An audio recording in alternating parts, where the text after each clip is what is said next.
It's Mo.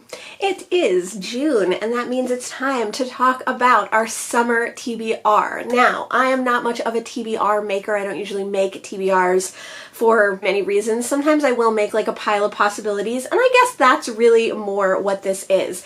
But every summer I do like to kind of just gather the books that I want to read for summer, the books that feel summery to me or that I'm craving over the summer. I want to gather my beach reads, gather my queer books, and I want to talk to you about them. These are not necessarily books that I will read this summer, and there's no time limit on this. I probably will do a reaction video for the other summer TBRs that I've done just to see how many of those books I've read. What I like to do for my summer TBR is start with the queer books that I'm planning to read, because June is Pride Month in the US and I like to prioritize queer books when I can. So we'll start talking about those.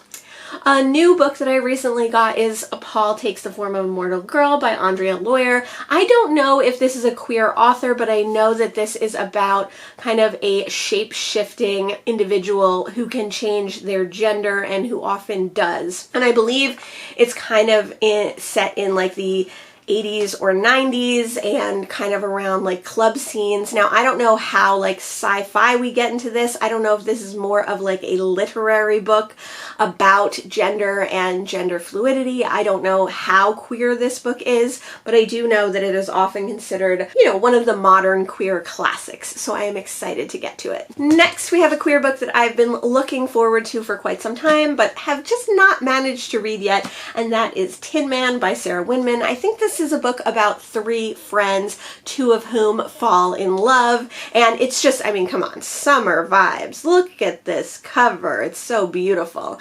I've tried to read this one several years in a row, and I just haven't gotten to it. I fear that this is going to be like a sad queer book, and I really want some happy queer books, but they can't all be happy, so I am hoping to finally get to Tin Man this year. I have been working my way through Armistead Maupin's Tales of the City books. I've previously read the first three in my life, and then starting in 2021, I started rereading them while I've had this channel, and the book that I'm up to is book 4, Babycakes. This is up to the point where I haven't read what's going on in Tales in the City, so I don't know what happens in this book. But Tales of the City follows a group of friends, lovers, companions, family members who all find themselves and find each other in a quirky, cute little apartment building in San Francisco. So in the original book, we are following a young woman who moves from kind of rural Ohio, and she finds herself and her place in the world with the other inhabitants of this apartment building. Then we kind of follow on from there. And these were serialized originally, so they're told in very, very short chapters, and they follow all the different characters and all the adventures they go on, and they get like progressively more like campy and funny and silly. They're like a soap opera in a book. Sometimes there's very, very sad moments, there's poignant moments, there's, you know, queer hate, and there's adversity that our characters face, but also there's a lot of joyous moments, a lot of love, a lot of sex, a lot of camp, and they're always a great read. So I am excited to read one that I've never read before, and I am excited to read like a campy, fun summer book. A book that I've been meaning to read for a while now is Ace, What Asexuality Reveals About Desire, Society, and the Meaning of Sex by Angela Chen. 3 months in a row I've been wanting to read this, so hopefully the third month, June, I will get to it. This is a nonfiction book all about asexuality, and I just think it'll be really interesting to read more about asexuality and this aspect of the queer rainbow, the queer community that I am less familiar with. I definitely know some ace or aro people, but I feel like it's one of those populations even in the queer world that's less acknowledged and less talked about and also less understood. So I'm super excited to get to this one and learn more. Then we have Just Like Home Home by Sarah Gailey. I don't know if this has queer characters in it, but Sarah Gailey is a non-binary author, and I read their book Upright Women Wanted last year in June because it's June on the Range, and that is a modern Western. This is about the daughter of a serial killer who goes home when she finds out her mother is dying, and I don't know what the queer themes in this are, and I don't know, there might be queer themes in other books that I've picked as well, but these are just more the kind of central queer ones. I just think this cover is really beautiful. I'm excited to read a horror and just another book from Sarah Gailey because I'm really interested in their writing and seeing how I get on with their other books. And finally, for the queer section of this video, I want to read Go Tell It on the Mountain by James Baldwin. James Baldwin is an American Black queer author, and I've only ever read one of his books before, which was The Fire Next Time, which is an essay on Black rights and queer rights in America. I think Go Tell It on the Mountain is autofiction about his childhood growing up in New York, and I hear that a lot of his work is really poignant and heartbreaking, so I am nervous to read this one, but I would love to read more James Baldwin. I love to read thrillers in the summer, thrillers and mysteries, but especially like fun, super fast-paced thrillers. Like, to me, those are beach reads, and I love to read them. The last 2 years, there was a Riley Sager on my summer TBR, and this year I actually have 2 Riley Sagers to choose from. I recently got Home Before Dark and Survive the Night. I definitely want to read one of these this summer. I think these are the perfect, fun, fast-paced, thrilling books to read in the summer month. I'm more interested in Home Before Dark. This is actually the Riley Sager that I'm most interested in general.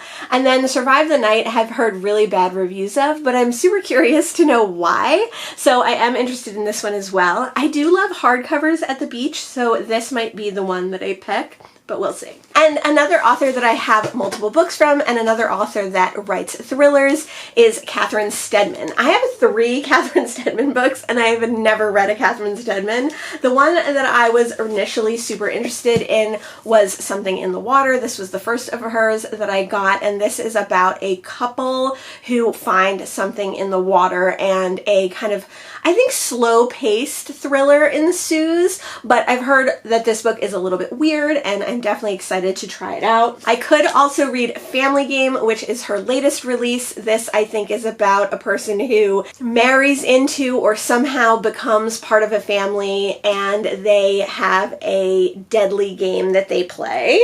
That's probably the one I'm least interested in. And then I'm also super interested in Mr. Nobody. It sounds perfect for summer. Another summery cover that looks amazing is The Roughest Draft. I was super excited to find this one at the Far Hills rummage sale that I went to in May. This is a romance about co-authors who have had a falling out. The Roughest Draft was written by co-authors Emily Wimberly and Austin Sigmund Broca. A summery cover that I know nothing about the book at all is The Divines by Ellie Eaton. This is about a group of young women who come back together after their experiences in boarding school and kind of go over their thoughts and what happened. This one might have some queer elements, this one might be a thriller, but I just always thought this cover was really pretty, and I really don't know much more about it than that. It might be dark academia.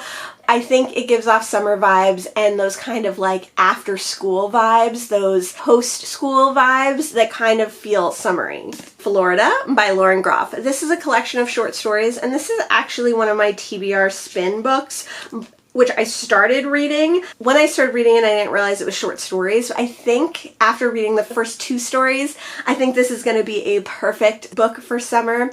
The first 2 stories have very Florida, very summery vibes. Let's talk about the other nonfiction on this list, which is Ernest Hemingway's A Movable Feast. This is about Ernest Hemingway going to Europe and his time there.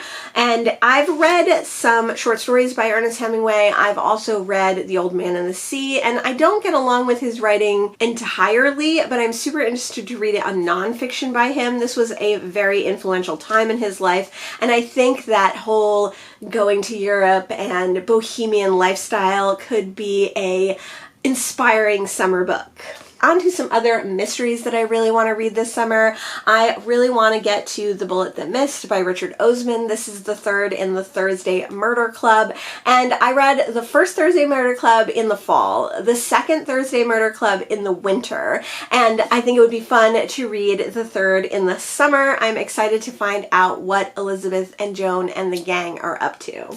I recently found a copy of The Woman in the Library by Sunari Gentile. This is a mystery about a group of people in a library, and one of them is murdered, seemingly by one of our four main characters. But how could that possibly be when they were together the whole time? I think this has a book within a book aspect. I've heard mixed reviews about this one, but I'm really interested to get to it. Totally randomly, I picked up Silence of the Grave, which is a Reykjavik thriller by Anandor Indridasen. This is a translated Icelandic mystery, so it was originally written in Icelandic. I've never been to Iceland. I don't know anything really about its history or its culture, so I am super interested to read a book set there and by an Icelandic author. Lastly, we have a bunch of sci-fi that I want to get to. I would love to get to The Daughter of Dr. Moreau by Silvia Moreno Garcia. If I do, this will be my first Moreno Garcia. One of my all-time favorite books is The Island of Dr. Moreau, so I'm interested to see this historical fiction take on that book and see how Moreno Garcia changes things and how The Daughter of Dr. Moreau fits into the original story. I've been saying I wanted to read The Ones We're Meant to Find by Joan He for a while now,